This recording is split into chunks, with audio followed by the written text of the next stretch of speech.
बीच की दूरी पहले मान लीजिएगा डी है, प्लेटों के बीच का विभवांतर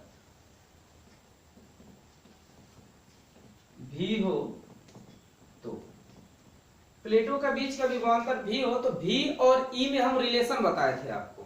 V और E का बीच का जो रिलेशन पूछा गया था, V इक्वल होता है E इंटू R, होता है ना।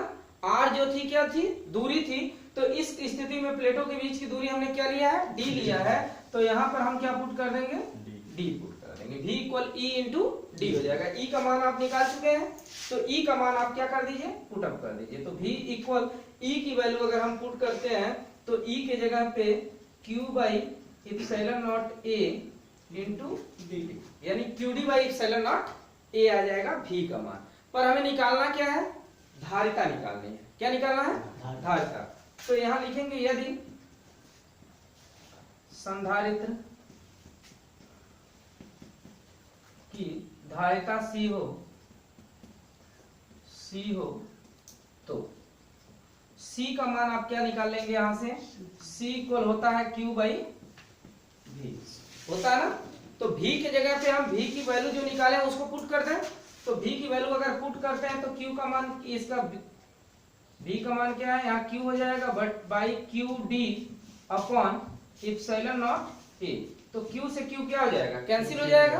तो यहाँ से C का मान क्या निकल जाएगा, यह ऊपर चला जाएगा ना, epsilon not A by D। ये हो गया समांतर प्लेट संधारित्र की धारिता जब बीच में क्या भरा हो, वायु भरा हो। लिखेंगे कैसे इसको, आप लिखेंगे माना एक समांतर प्लेट संधारित्र, या पहले समांतर प्लेट संधारित्र के बारे में लिख लें। समांतर प्लेट संधारित्र में समान आकृति के तथा समान क्षेत्रफल के दो चालक को हम लेते हैं। क्या लेते हैं, समान आकृति के होंगे और समान क्षेत्रफल के होंगे। माना करके लिखना होगा, तो लिखेंगे माना संधारित्र की दो प्लेटें P1 और P2 एक दूसरे से D दूरी पर रखे गए। बात समझ में आ रही है। प्रत्येक प्लेट का क्षेत्रफल क्या है, A है। प्रत्येक प्लेट का क्षेत्रफल A है। और यदि जब किसी वैद्युत स्रोत के द्वारा इसे प्लस Q आवेश देते हैं तो संधारित्र की दूसरी प्लेट P2 प्लेट के भीतरी भाग पे माइनस Q आवेश उत्पन्न होता है तथा बाहरी भाग पे प्लस Q आवेश उत्पन्न होता है, जिसे पृथ्वी से आने वाले इलेक्ट्रॉन निरावेशित कर देते हैं। बात समझ में आ रहा। अब लिखेंगे यदि संधारित्र के का पृष्ठ आवेश घनत्व सिग्मा, पृष्ठ आवेश घनत्व क्या होता है, संधारित्र की मतलब जो भी चालक होता है, आयताकार चालक होता है, समझ रहे, उसके एकांक भाग में उपस्थित आवेश की मात्रा। एकांक भाग में उपस्थित आवेश की मात्रा को हम क्या कहते हैं, पृष्ठ आवेश घनत्व कहते हैं। इसमें सिग्मा से नोट करते हैं, सिग्मा इक्वल हो जाता है Q बाई A। तो यहाँ से Q बाई A निकाल लेंगे और बाकी चीजें जिस तरीके से आपको दी गई हैं उसी तरीके से आप लिख लेंगे। ओके, चलिए नोट कर लीजिए।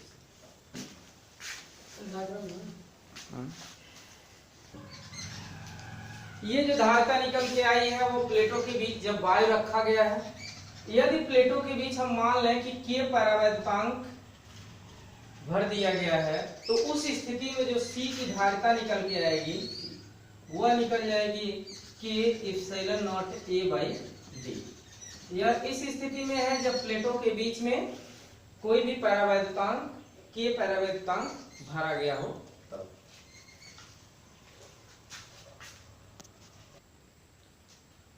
नेक्स्ट हेडिंग होगी समांतर प्लेट संधारित्र की धारिता जब प्लेटों के बीच परावैद्युतांक पदार्थ भरा। देखिए प्लेटों के बीच T मोटाई का आप ले लीजिए, T मोटाई का परावैद्युतांक पदार्थ भरा हो, टोटल ना हो, कुछ क्षेत्र में वायु हो और कुछ क्षेत्र में कोई परावैद्युतांक पदार्थ भरा गया हो। मान लीजिए यह प्लेटें हैं दो, P1 और P2, दोनों के बीच की दूरी हमने D लिया है और अगर प्लेट की मोटाई T हो जाए तो वायु कितने स्थान में है, वायु का जो स्थान होगा वह क्या हो जाएगा, पूरी दूरी D है और T मोटाई में परावैद्युतांक पदार्थ है तो वायु का स्थान हो जाएगा डी माइनस टी, यानी डी माइनस टी भाग में क्या भरा हुआ है, वायु भरा है। अब देखिए इसकी वैद्युत क्षेत्र की जो तीव्रता निकलेगी वो भी दो तरह से निकलेगी, एक वायु में वैद्युत क्षेत्र की तीव्रता और एक परावैद्युतांक भाग में वैद्युत क्षेत्र की तीव्रता। तो जो वायु में वैद्युत क्षेत्र की तीव्रता होगी, वायु में वैद्युत क्षेत्र की तीव्रता वह क्या निकल जाएगी, E इक्वल निकलेगा यहां से, E इक्वल निकल जाएगा आपका, देखिए यहां से वायु वाले स्थान में जो वैद्युत क्षेत्र की तीव्रता निकलती है वो वैद्युत क्षेत्र की तीव्रता का फार्मूला आप क्या जानते हैं, जो वैद्युत क्षेत्र की तीव्रता होती है वो होती है Q upon epsilon not A। अभी पहले चैप्टर में हमने पढ़ा, तो जो वायु में निकालना है इसमें इसको E0 ले लीजिए और फिर परावैद्युतांक भाग में, परावैद्युतांक भाग में वैद्युत क्षेत्र की तीव्रता, वैद्युत क्षेत्र की तीव्रता। तो परावैद्युतांक भाग में जो वैद्युत क्षेत्र की तीव्रता ले रहे हैं उसको ई से ही नोट कर लीजिए, या क्यू, इसमें देखिए परावैद्युतांक है तो इसमें के परावैद्युतांक का हमने माध्यम लिया है, तो यह हो जाएगा क्यू बाई एप्सिलॉन नॉट, यहाँ के एप्सिलॉन नॉट ए हो जाएगा। ई का मान निकल गया, E0 का, वायु में वैद्युत क्षेत्र की तीव्रता निकाला हमने और परावैद्युतांक भाग में वैद्युत क्षेत्र की तीव्रता निकाला। अब लिखेंगे वायु में वैद्युत विभव, वायु में वैद्युत विभव। तो जो वायु में वैद्युत विभव होगा V, उसको V0 से नोट कर लीजिए, V equal E into D होता है, तो यहां से हम लिखेंगे E नॉट इंटू दूरी क्या है वायु में, D माइनस टी की। E0 का मान रख लीजिए, E0 का मान है Q upon epsilon not A और यहां हो जाएगा D माइनस टी।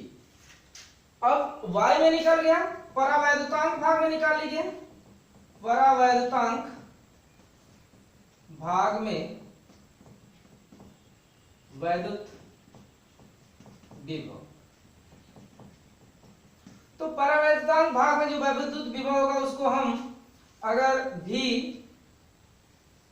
इसको ET लिख लीजिए क्योंकि T मोटाई का परावैद्युतांक भाग है, तो यहाँ VT से अगर इसको नोट करते हैं तो यह निकल जाएगा क्या, आपका फार्मूला तो वही होगा Q upon epsilon not A, बस इसमें हम K लगा लेंगे, यहाँ K epsilon not A into दूरी इस समय जो है वो क्या है, परावैद्युतांक भाग की T, क्या हो गया, T हो गया। अब देखिए यदि परिणामी विभव को हम V लें तो V equal V0 plus VT हम लेंगे, तो V0 का मान क्या है, V0 का मान है यहाँ पर Q upon epsilon not A into D minus T, और जो वायु में निकला है, सॉरी परावैद्युतांक भाग में विभव है वह Q बाई के epsilon not A into T. अब यहां से देखिए Q by epsilon not A total में कॉमन मिल रहा है, तो अगर हम V का मान यहां से लिख लीजिए, तो V equal Q by epsilon not A को अगर हम कॉमन ले लेते हैं तो क्या मिल जाएगा हमें, यहां से मिल जाएगा D माइनस टी और यहां मिल जाएगा प्लस T बाई के। तो यह तो मान निकल गया यहां से V का, पर हमें निकालना क्या है, धारिता निकालनी है। तो यहां अगर संधारित्र की धारिता C हो जाए तो C इक्वल हम फार्मूला क्या जानते हैं, C इक्वल होता है Q बाई V, और अगर V का फार्मूला यहां से निकालना चाहें हम तो Q बाई C निकल जाएगा। तो जहां V है उसके जगह पर अगर हम Q बाई C रख दें तो V के जगह पर हम लिखेंगे Q बाई C इक्वल, यहां मिल जाएगा हमें Q एप्सिलॉन नॉट A और उसके बाद मिल जाएगा हमें ब्रैकेट में D माइनस टी और प्लस T बाई के। अब यहां से देखिए Q से Q को हमने क्या कर लिया, कैंसिल कर लिया। अब हम C को अगर ऊपर ले जाते हैं तो यहां भी जो नीचे है वो कहां जाएगा, ऊपर। अगर यह देखा जाए एप्सिलॉन नॉट A तो यह टोटल के क्या है, बटे में है, तो इसको ऊपर ले जाए तो ये वाला पोर्शन नीचे आएगा और ये वाला पोर्शन ऊपर जाएगा, तो यहाँ से C इक्वल निकल जाएगा epsilon not A by D minus T और प्लस टी बाई के। यह हो गया संधारित्र की धारिता जब बीच में टी मोटाई का पैरावैद्युतांक पदार्थ भरा गया हो। अब इसके कुछ विशेष कंडीशंस होते हैं, उन कंडीशंस को हम किस तरीके से समझेंगे। यदि मान लेते हैं कि पूरे भाग में परावैद्युतांक पदार्थ हो ही ना, पहला कंडीशन हम लेते हैं कि यदि पूरे भाग में कहीं भी कोई परावैद्युतांक पदार्थ न भरा हो तो उस समय जो T होगा वह क्या होगा, T है ही नहीं, तो T जो होगा, जो दूरी T वाली होगी वह भी तो D के बराबर हो जाएगी। तो यहां से C का मान अगर हम निकालेंगे तो देखिए यहाँ epsilon not A by D minus D अगर हम करेंगे और प्लस D बाई K करेंगे, तो यहाँ से D में से D घट जाएगा तो यहाँ तो 0 हो जाएगा और जो K है वो ऊपर चला जाएगा। तो इस कंडीशन में जो धारिता मिलेगी हमें वह K epsilon not A by D के बराबर हो जाएगी। दूसरा कंडीशन हम लेते हैं, दूसरे कंडीशन में यह लेते हैं कि यदि पूरे भाग में क्या हो, केवल पर यहां हमने लिया क्या, D जो है, T जो है वो D के बराबर हो जा रहा है, तो इस कंडीशन में यह निकल जा रहा है K epsilon not A by D। और दूसरा कंडीशन लेते हैं यदि पूरे भाग में केवल क्या हो, Y भी, पूरे भाग में Y था या पूरे भाग में केवल परावैद्युतांक पदार्थ इसमें था, सॉरी, तो पूरे भाग में यदि हम Y ही ले लेते हैं तो उस कंडीशन में हम क्या करेंगे, पूरे भाग में Y लेने के लिए C वाला फार्मूला आप पहले इससे कर चुके हैं proof, epsilon not A by D हो जाएगा। अब लेते हैं यदि T मोटाई की बहुत सारी पट्टियां हो, जैसे T1, T2, T3, T4 और उनका परावैद्युतांक भी अलग अलग हो, तो उस समय जो धारिता निकल के आएगी वह क्या निकल के आएगी, इप्सिलॉन नॉट A, कई पट्टियां हैं तो D minus T1 plus T2 plus T3 plus dash dash dash से आगे की तरफ जाएगा, प्लस T के बटे यहाँ भी T1 plus T2 plus T3 plus dash dash आगे, यहाँ K1 plus K2 plus K3 plus dash dash dash, यानी जितना ज्यादा उसमें अगर पट्टियों को अलग अलग बदलते हैं और अलग अलग माध्यम की पट्टियां होती हैं तो जितनी पट्टियां होंगी, जितने मोटाई की उन मोटाइयों को जोड़ते जाएंगे और D में से घटा देंगे और जो परावैद्युतांक अलग अलग होगा उसको भी K1 plus K2 plus K3 करके हम जोड़ते चलेंगे। यहाँ पे सॉरी ऐसे लिख लीजिएगा, यहाँ पे लिखिएगा T1 by K1 plus T2 by K2 plus T3 by K3।